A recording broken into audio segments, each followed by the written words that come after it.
अखेर आज न्यायालयाने वाल्मिक कराड व त्यांच्या गँगच्या विरुद्ध आज आरोप निश्चित केलेले आहेत. दिनांक 9 डिसेंबर 2024 रोजी संतोष देशमुख यांचा कट करून संगनमताने आरोपींनी खून केला आणि त्याचप्रमाणे यातील काही पुरावा नष्ट करण्याचा प्रयत्न केला. याला कारण म्हणजे वाल्मिक कराड याला जी खंडणी जो मागत होता ती खंडणी अबाडा कंपनीकडनं मिळण्यास अडथळा संतोष देशमुख यांनी केला. याकरिता त्यांचा खून करण्यात आला अशा रीतीचा सरकारतर्फे आम्ही आरोप प्रस्तावित केला. न्यायालयाने आरोप त्याप्रमाणे आज निश्चित केले. एकूण सगळ्या आरोपींच्या विरुद्ध आज निश्चित करून त्याची पुढील तारीख आता 8 जानेवारी ही तारीख ठेवलेली आहे.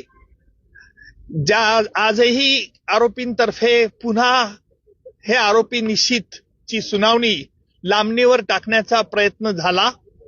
आरोपींनी या खटल्यामध्ये आतापर्यंत जे D2 ऑपरेशन केलं, ज्याप्रमाणे पाकिस्तानतर्फे K2 operation, K for Kashmir आणि K फॉर खलिस्तान असं केलं जात होतं, त्याचप्रमाणे आरोपींनी देखील या खटल्यात वेळोवेळी वेगवेगळे हातखंडे वापरून D2 operation, D for delay आणि डिरेल, उशीर करणं आणि खटला उलथून टाकण्याचे प्रयत्न होते.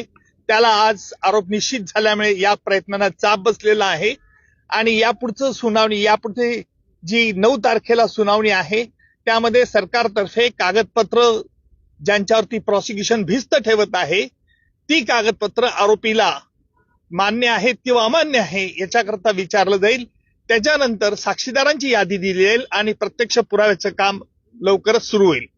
आरोपींच्या वतीने वारंवार वकील बदलले जात होते, त्याबद्दल देखील आज कोर्टाने नाराजी व्यक्त केली. काय नेमकं? त्यालाच आम्ही आज आक्षेप घेतला की आरोपींतर्फे जे वेळोवेळी वकील बदलण्याचा त्यांना अधिकार आहे, नाही असं नाहीये, परंतु वेगवेगळ्या 30 कारणं ही पुन्हा पुन्हा न्यायालयापुढे मांडण्यात येत होती. म्हणून आम्ही न्यायालयाला विनंती केली की न्यायालयाने यापूर्वी देखील त्यांच्या म्हणण्यावरती त्यांचं म्हणणं ऐकलेलं आहे, त्यामुळे न्यायालयाने यावरती निश्चित प्रकारचा आदेश द्यावा.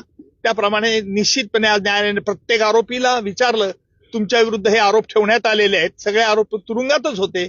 आरोपींनी आरोप मान्य नाही असं सांगितलंय आणि न्यायालयाने त्याकरता ते रेकॉर्ड जेलमध्ये पाठवण्यात येईल आणि जेलमधून त्यांची स्वाक्षरी झाल्यानंतर पुन्हा खटल्याच्या कामाकरता सुरुवात होईल. मात्र हे संपूर्ण प्रकरण फास्ट ट्रॅक वरती घेतलं जाईल, फास्ट ट्रॅक वरती चालेल. आता आपण बघितलं असेल की आज आरोप निश्चित करण्याकरता किती महिने वेळ लागला. न्यायालयाला वेळ द्यावा लागतो कारण वेगवेगळ्या कायदेशीर बाबी हरकती घेऊन हा खटल्याबद्दल आरोपी लांबवण्याचा प्रयत्न करतात हे स्पष्ट होत होतं, परंतु कायद्यामुळे त्यांना संधी द्यावी लागते आणि म्हणून फास्ट ट्रॅक कोर्ट असो का स्लो ट्रॅक कोर्ट असो, परंतु खटला लवकरात लवकर चालवण्याचा प्रयत्न सरकारतर्फे होईल.